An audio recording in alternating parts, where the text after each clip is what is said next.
Hey, hello, my name is Justice. Welcome to my channel. We're back. I have no idea. I've got a meeting in an hour as usual. My computer's dead. Gotta charge it. Get on. It's not Zoom. Is it Zoom? I can't remember. I'm at my mom's house. That's why there's different setting. I think this one is with an endocrinologist. I don't remember what that word means. And this is the problem. They tell me so many names and so many different medical terms all at once. Well, not all at once, but like it feels like it's all at once. And I don't know what any of it means because I can't ever remember that kind of stuff. So my computer's being really slow. I know it's probably just because I'm at my mom's and it's not used to like being here because I genuinely don't bring it here. Wait, what? It says that I don't have an appointment today, but I do. This is why Gmail needs to work. Okay, I gotta go figure this out. I figured out the issue. It was on Zoom, not Medio. So I've got things set up for that, and that's all good and dandy. I really want coffee. I can't get coffee. I'll see you when the meeting starts. It starts in 2 minutes, and I'm exhausted. I hope the meeting is quick. You're a justice? Yeah. I'm one of the endocrinologists at the university here. Obviously, we're using Zoom, so not your kind of usual first appointments. I mean, this is, what Alberta Health Services has asked us to use as a platform for virtual visits for now. So, like everything on the internet, I suppose probably 100% guarantee of privacy is not possible. But, if you want to switch over to a phone, let me know. So it's kind of nice to usually put a name and a face together for the first time around. Okay, so I think you've talked to who's one of the nurses here with the program a while ago, like back in May of last year, and you've also met summer. Okay. All right. And so, I mean, the purpose for today here is to kind of, talk about hormone therapy and what that would look like for you specifically. And then kind of come up with a plan, for how we can do that together. What would you say would be kind of your goal or your expectation when it comes to testosterone? For people to not misgender me when they see me and be more comfortable with myself, I guess. Then was there any surgeries there too that you had talked about already with? I want top surgery and a hysterectomy. And I guess, well, you mentioned hysterectomy. Any thoughts at all about fertility preservation for you? Nope. Thought about it, not interested. Yeah. Okay.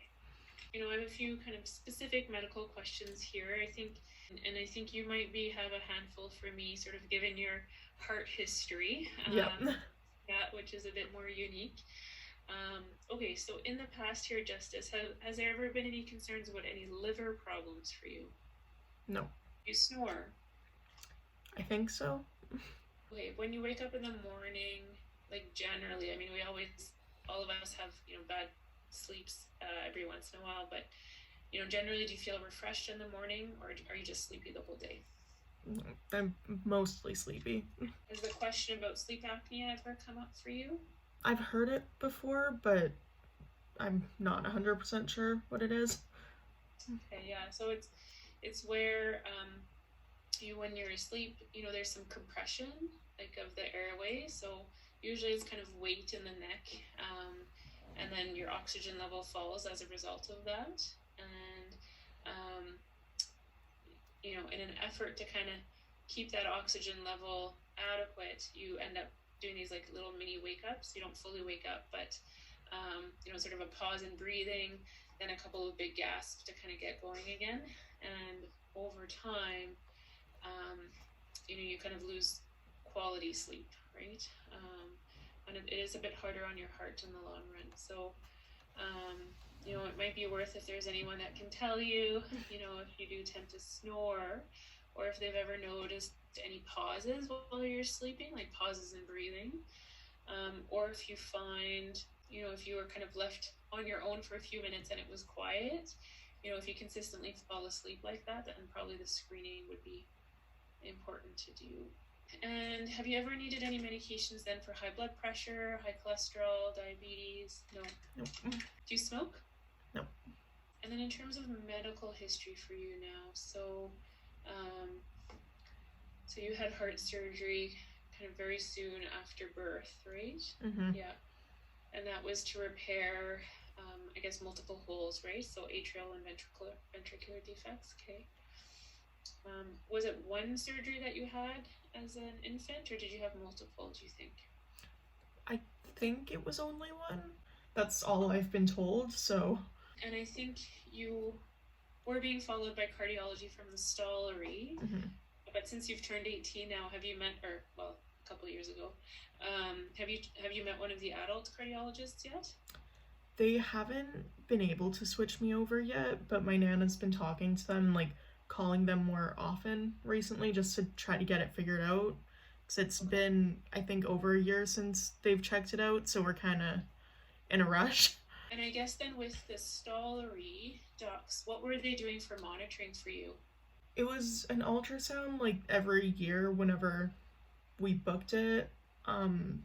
I think MRIs as well, and then I did something like maybe twice. I just can't remember what it's called at the top of my head. And I guess the last time that you were seen then by then, were there any concerns that were raised, or did everything had been stable kind of as you've grown now? Yeah, okay. And the plan was mostly just to kind of keep watching basically the heart function. Okay. And I think I had seen a note from adult cardiology, one of the sort of congenital, or one of the adult cardiologists that tends to follow folks with kind of congenital heart diagnoses. So it looks like she at least has looked through your chart with a plan to see you. So yeah, I think if you and your family are kind of staying on top of that, then that would be great. Any other medical diagnoses? Oh, I have anxiety here too. Is that right? Yeah, anxiety and ADHD. For allergies, a rash with red dye and tomatoes. Yeah. Okay. And medications, I just have citalopram, 10 milligrams a day. I used to. I haven't taken it in a few years though. Okay. Anything that you're taking for medication? No. No, not for ADHD either. Mm-mm. You know, I imagine probably with on your own, you know, you've done some reading through kind of, you know, what testosterone does in terms of effects and timelines and all of that. So we'll kind of talk through it quickly here together just to make sure we're on the same page, and then we'll come up with a little bit of a plan. All right, so when we're thinking about hormone therapy or testosterone, you know, changes are slow, right? It's months to years. So, you know, but there are some things that you would see kind of in those first 6 months usually. So that can include some oilier skin or acne. Often libido or sex drive goes up. Okay, bottom growth also starts. The degree, you know, to which that happens is variable and not predictable from one person to the next, but usually fairly early on. And then, you know, and then it becomes a lot more variable from one person to the other. So, you know, voice changes, it will drop. That tends to be a bit later than kind of right at the beginning of starting on testosterone. Then an increase in body hair, usually a bit more so, you know, before facial hair starts to come in. That tends to be what takes the longest, so years, okay? And your family, you know, or genetics to a certain extent play a role here. And then, you know, a bit easier to build muscle, okay? And, you know, for some folks, their appetite goes up, and that can either lead to weight gain. So that is one thing to be mindful of. Or for others, you know, weight stays the same despite a higher appetite. Cycles, oh, that's the other piece. Cycles should go away, usually. You know, for the literature, I think says about, you know, 90% of folks won't have any by a year on testosterone. It does seem to be a bit faster in practice. And then, you know, if you ever stopped in the future, you know, so voice change is permanent, bottom growth is permanent, body and facial hair to a certain extent. You know, some people ask about hair loss, so not something I would expect to see right off the bat, but as you get older, and then the question about fertility, I mean, you've already mentioned, you know, it's not something that you're interested in. But if, before you have a hysterectomy, if you have more questions or something changes, then please bring it up, because it's not sort of a one-time only, conversation. And certainly, actually here in Edmonton, we do have one of the fertility specialists who, would do some sort of egg retrieval and storage with a pretty minimal disruption in testosterone. So maybe missing 3 or 4 doses in terms of an injection, as opposed to months off of it. So, there are some different protocols, I suppose, up there. Okay, things that don't change. Oh, yeah, go ahead. I was reading something like a couple days ago about donating your uterus, or like giving it to someone, I guess, who wouldn't like be able to have kids on their own. So is that something I'd be able to look at, or? No, not as far as I know in Canada. So like uterus transplant is extremely experimental. I think there has maybe been maybe 20, 25. Okay. So, I think the one presentation I heard about it, was from a group, like maybe in Belgium with a center in the US. So, yeah, no, not yet, at least. There's no, no sort of second use, I guess. Okay. Yeah, no, good thought. That may change in the future. So that's sort of the kind of general timeline of changes. Bony structures don't change, right? So, the actual skull shape, hands, foot size, height, it doesn't change. And then some of the risks that come along with it. So, we do expect to see that your red blood cell count, your hemoglobin, will go up. So, testosterone does tell your bone marrow to make more red blood cells. Usually it's a gradual increase, and then you just reach a new plateau. But for a handful of folks, it'll keep going up, or it'll kind of level off and then go up again in the future. And there is a point where we get a bit more nervous about the risk of a blood clot. Okay, so it is something that for as long as you're using testosterone, at least once per year, it would be important to check a blood count. Okay, if it does go up too high, we change the dose of testosterone. Make sure there's no other reason why it's climbing. So smoking can do it, sleep apnea can do it. Potentially you can donate blood as a treatment strategy there too. Okay. Sleep apnea. So that was the other reason why I was asking you about snoring. So it does look like testosterone, either brings it out if it's kind of in the background, or makes it worse if it's already present. There's a few theories as to why that might be, and one of which is the tissues in the neck get a little bit bigger and thicker, and so cause, there's more weight. So again, that would be a reason, if your blood count keeps going up, that we would think about screening, or if someone tells you that you stop breathing while you're snoring, or while you're sleeping. Cholesterol changes a little bit. Okay, so it looks like the smaller, stickier cholesterol goes up a bit.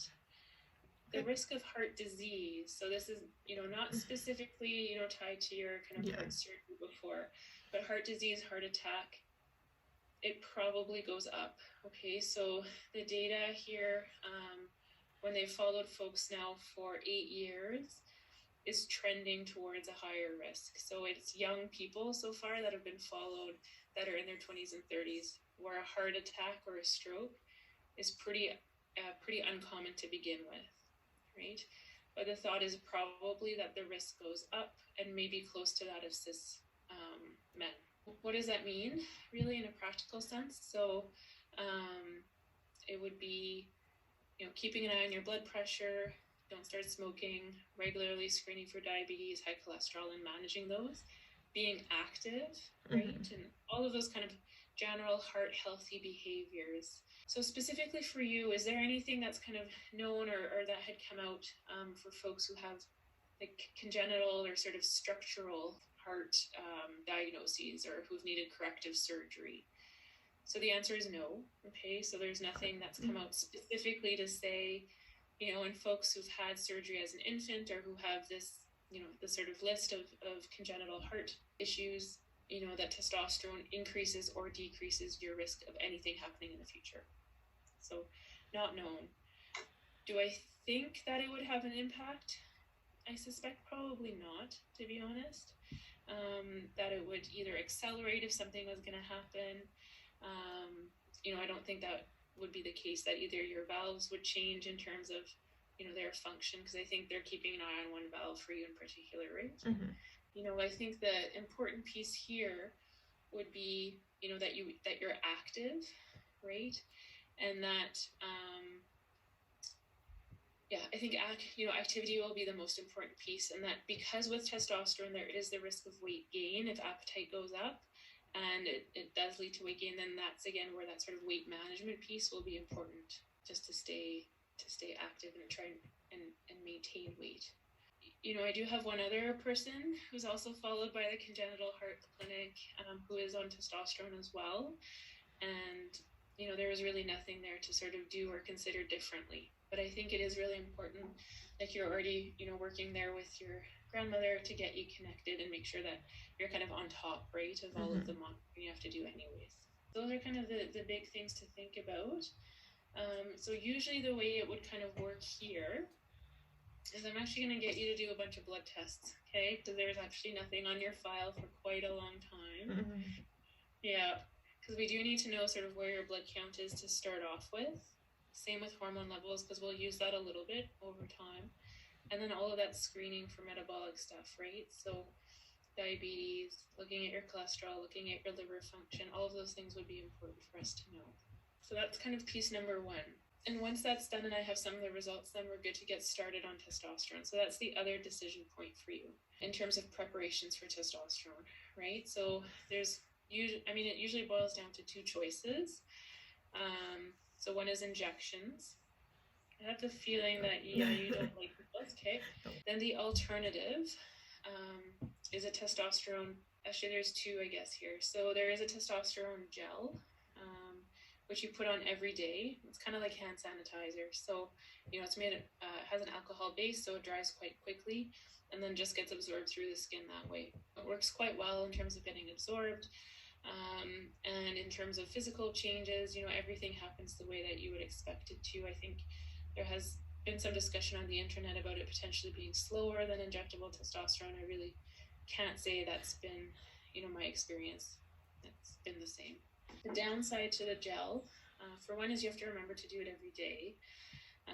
And there is a small risk of transfer to somebody else, right? So usually you would use kind of your upper arm here. But if there was going to be skin-to-skin contact with somebody, within a couple of hours of putting it on, you should probably wash it off. And soap and water takes it off and off your hands too. It is expensive. Okay, so the gel is probably about, you're looking ultimately at probably about $130 to $160 a month for the gel. Okay. Yeah. There is another option that we can try. Okay, that's also, it's not an injection, it's a patch. So you stick it on every 24 hours. It delivers the testosterone through the skin that way as well. And it actually absorbs it absorbs well. The reason we don't use it that often is because it doesn't stick all that well. Okay, it works for a handful of folks, but a lot of people find it peels off. And then about half of people have a bit of a skin reaction to it. So it's not something, we would know for sure unless you tried it. But that maybe would be the place to start for you, because I believe it is, a bit more affordable, especially because you're going to be paying for this out of pocket, right? So I'm just going to see if I can give you a rough guess here for cost.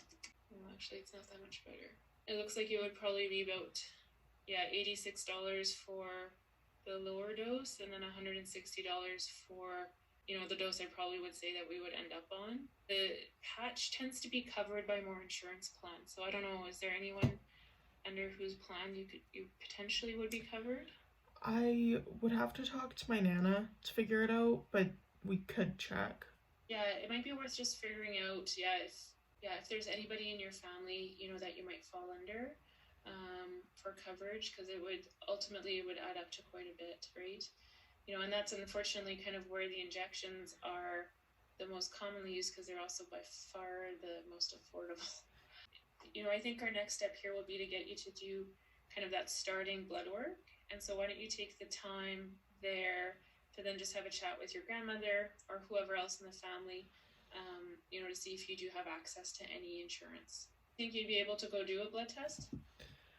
Yeah, just takes a lot of prep, I guess. All I would suggest is that when you walk in, just let them know that you're a bit nervous and they might put you kind of in a corner where you could potentially lie down. So what would be the easiest way of getting lab requisitions to you? We've either been putting them just in the regular mail, or if you know which lab you would go to, then we would fax them there. What do you think? Like, for mail, like mailing them to me, or? Yeah. I think that would be easiest. That would be easiest? Okay, so let me just double check then. Kind of as that makes its way out to you, take the time maybe to explore what you've got for coverage and let me know. I guess if you had to think about what we talked about, what would be your inclination now? Probably the gel, like that seems the most ideal, I guess. I mean, it's straightforward and easy to use, and is very effective. So, yeah. Okay, so see what you can find out. I will give you the name of it actually, so that you can have a look. We've actually two. There's Androgel, so it's just ANDROGEL. Okay. And then Testim is the other one, TESTIM. And then the blood tests are like any times of the day. You don't have to fast. Okay, you just need to go in. And if you know where you might go in Spruce Grove, it might just be worth double checking if they need you to make an appointment or not beforehand. Would I just have to bring in whatever you're like sending, and then that'd be fine? Yeah. Okay. Yeah. They look different, right? They're just kind of white paper like this. They're not the sort of tick boxes, but these are accepted everywhere. So on it, it just says baseline lab work. And then what we would then do, once those are in, I've had a chance to have a peek through, and then you tell me kind of what what we'll start with. So assuming it's the Androgel, we probably start on something like 3 pumps a day, and then that'll gradually go up, and then we would check in about every 3 months or so, okay, for this first year, and then make adjustments as we go. Probably things that you're familiar with, and you're right, there is a bit of blood testing involved here, but we do have to be consistent, I think, with catching or with watching what changes as they happen. Okay, Justice, so when I see results come in, I'll just give you a call. We don't have to schedule anything to review those specifically. And then I think what we'll plan on doing is maybe just anticipate that we'll review again in July. Okay, so that we'll have at least a couple of months, let's say, on testosterone by that point in time. Okay. That okay? Okay, good. And you'll hear from us about that appointment. Okay. Perfect. Okay, Justice, so we'll talk soon, hopefully. Okay. Okay, all right, take care. You too. Bye. Bye. Nothing new, just why has it been changed to 3 months? I was told I could do every 6 months. This is gonna be the death of me, 100%. These tests are gonna be the death of me. Okay, that was that video. Thanks for watching. If you liked it, please give it a big thumbs up. That would mean a whole lot. And if you want to see more of my face whenever I upload next, please hit subscribe. That would also mean a whole lot. Thank you guys so much for watching, and I will see all you whenever I upload next. Bye.